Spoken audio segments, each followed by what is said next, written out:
स्वामी भक्त हाथियों का त्याग।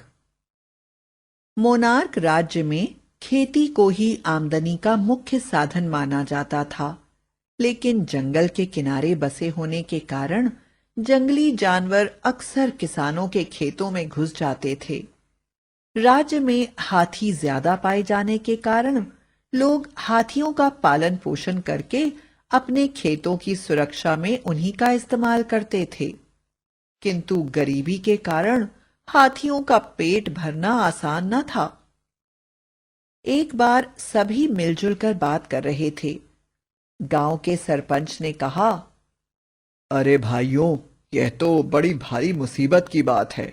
भला हम गरीब लोग फसल के पैदा होने से ही तो उसे बेचकर अपने परिवार का पेट भरते हैं। अगर हम यह पूरी फसल हाथियों को ही खिला देंगे तो भला अपने परिवार का पालन कैसे करेंगे? बुधिया किसान ने भी पेट पर हाथ फेरते हुए कहा, और यह पूरे दिन काम करने के बाद भी अपना पेट खाली रखकर हाथियों का पेट भरना पड़ता है, तब जाकर कहीं घर में दो पैसे आते हैं। हमें कुछ ना कुछ इंतजाम करना होगा कि हम जंगली जानवरों को अपने खेतों में घुसने से बचाने के लिए खुद ही खेतों की सुरक्षा में लग जाएं। हाथियों का पेट तो राजा ही भर सकता है, ये हमारे बस की बात नहीं। सभी गांव वाले इन लोगों की हां में हां मिला रहे थे। आखिरकार पंचों की राय से सभी हाथियों को वापस जंगल में छोड़ दिया गया और सभी गांव वाले अपने अपने खेतों की सुरक्षा करने के लिए अपने अपने खेतों में तैनात हो गए। लेकिन भला वह हाथियों की शक्ति का मुकाबला कहां कर पाते।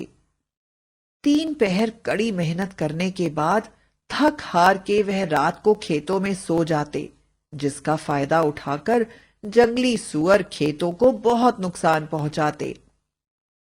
गांव के सभी हाथियों ने मिलकर सलाह मशवरा करना शुरू किया और हाथियों का सरदार बोला, गांव वालों ने खुद भूखा रहकर मेरा पेट भरा है। अब हमें गांव वालों के नमक का हक अदा करने का समय आ गया है। आज से हम सब पहले की भांति अपने अपने मालिकों के हितों की सुरक्षा करेंगे और अपना खाना जंगल में आकर स्वयं तलाश कर लेंगे। लेकिन जब हाथियों ने गांव के अंदर आने की कोशिश करी तो गांव वालों ने उन्हें अंदर आने नहीं दिया और एक दूसरे से बात करने लगे। देखा है तो जानवर ही अब मुफ्त में खाने की आदत पड़ गई है। भला जंगल में मेहनत क्यों करे, इसलिए वापस हमारे गांव में आना चाहते हैं। सरपंच ने भी उनकी हां में हां मिलाते हुए कहा, नहीं नहीं, चाहे कुछ भी हो जाए, अब हम शपथ लें कि हम हाथियों को गांव में वापस आने नहीं देंगे। कितने दिनों के बाद हमारे परिवारों का पेट भर रहा है। हम अपने खेतों की सुरक्षा खुद ही करेंगे। बेचारे हाथी निराश होकर अपने मालिकों के खेतों की सुरक्षा करने के लिए दूसरा उपाय सोचने लगे। हाथियों के सरदार ने कहा, देखो भाइयों, हम मनुष्य जाति की भाषा तो बोल नहीं सकते, लेकिन अपनी स्वामी भक्ति उन्हें समझाने के लिए हमें अब कोई दूसरी विधि अपनानी होगी। आज से हम लोग सभी हाथी गांव से जंगल आने के रास्ते की तरफ लाइन बनाकर खड़े रहेंगे और किसी भी जंगली जानवर को उस ओर नहीं जाने देंगे। सभी हाथियों को हाथी के सरदार की यह बात काफी पसंद आई और उसी दिन से उन्होंने ऐसा करना शुरू कर दिया। गांव वालों को इससे बड़ी राहत मिली। बुधिया जब सुबह उठा तो उसने देखा आज उसके खेतों में किसी जंगली जानवर ने नुकसान नहीं पहुंचाया था। सभी एक दूसरे से बात कर रहे थे, अरे वाह, खेतों की खुद से सुरक्षा करने की योजना सफल हो गई। देखो, खेतों में हमारे होने के कारण कोई भी जंगली जानवर यहां नहीं आ पाया। इतने दिनों हम बेकार ही उन हाथियों का पालन पोषण में अपना समय और पैसा बर्बाद करते रहे। सरपंच ने कहा, योजना सफल हो गई है, तो क्यों ना आज इस खुशी में जश्न मनाया जाए। सभी गांव वाले काम करते करते काफी थक गए थे। उन्होंने सोचा, सरपंच की बात तो अच्छी है, अगर हम कुछ नाच गाना कर लें और मिलकर कुछ मनोरंजन करें तो हम सबका मन खुश हो जाएगा और हमारा शरीर शक्ति से वापस भर जाएगा। उन्होंने सरपंच की बात को मानते हुए कहा, तो सरपंच जी बताइए, गांव में कब उत्सव मनाया जाए। सरपंच ने कहा, अब देर करने की क्या जरूरत है, आज रात को ही उत्सव मना लेते हैं। दूसरी तरफ बेचारे हाथी पूरे दिन जंगल में अपने लिए भोजन की तलाश करते हैं और रात में गांव की सुरक्षा। लेकिन जंगली जानवरों को हाथियों के ऊपर बड़ा क्रोध आता है। सभी जानवरों ने जंगल के राजा शेर से हाथियों की शिकायत लगाते हुए कहा, महाराज, इन हाथियों ने तो नाक में दम कर दिया है। पहले हम खेतों में जाकर किसानों की लगाई हुई फसल खाकर उससे शक्ति प्राप्त कर लेते थे, पर अब यह हाथी मनुष्य जाति द्वारा अपमानित होकर निकाल दिए जाने के बाद भी उनकी सुरक्षा में लगे रहते हैं और हमें खेत के अंदर नहीं जाने देते। आप जंगल के राजा हैं, आप ही हमारी समस्या का समाधान कीजिए।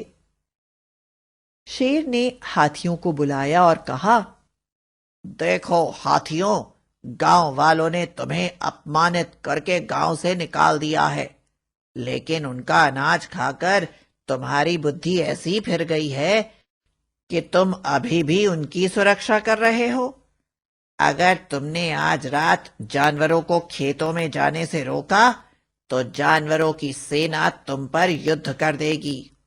आगे जो होगा उसका जिम्मेदार मैं नहीं होऊंगा। हाथियों ने कहा, देखो, हम गांव वालों का बुरा कभी नहीं होने देंगे, चाहे हमें अपनी जान से हाथ धोना पड़े। तुम लोग जो करना चाहते हो करो, लेकिन हम उनकी सुरक्षा करना कभी नहीं छोड़ेंगे।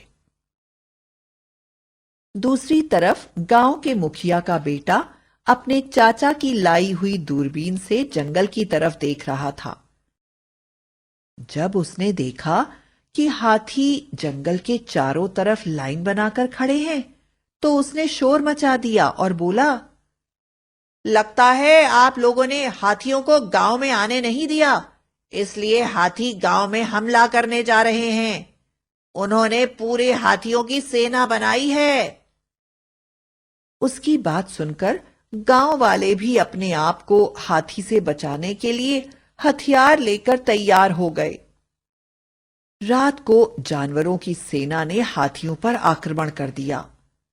हाथी गांव की सुरक्षा के लिए जान की बाजी लगाने लगे और बुरी तरह से घायल होने लगे। दूसरी तरफ गांव वालों ने भी हाथियों पर आक्रमण कर दिया। अचानक गांव वालों ने महसूस करा कि हाथी गांव वालों पर कोई हमला नहीं कर रहे हैं, बल्कि उन्हें बचाने के लिए अपने ऊपर सारे घाव झेल रहे हैं। उन्हें सारी बात समझ में आ गई और उन्होंने जंगल के जानवरों को मारकर भगा दिया और हाथियों को अपने गांव के अंदर ले आए। गांव का सरपंच हाथियों से इशारों में बात कर सकता था।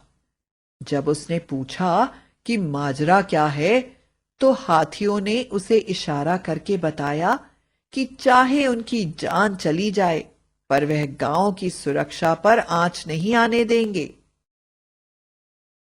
गांव वाले अपनी मूर्खता पर बड़े ही शर्मिंदा हुए और उन्होंने सभी हाथियों को वापस अपने घर रख लिया। लेकिन हाथी कभी उन पर भार नहीं बने। अब रात में वे गांव की सुरक्षा करते, लेकिन अपना खाना जंगल में स्वयं ढूंढकर ही खाते। इसके बाद गांव वालों और हाथियों की यह दोस्ती कभी नहीं टूटी और सभी मिलकर खुशी खुशी रहने लगे।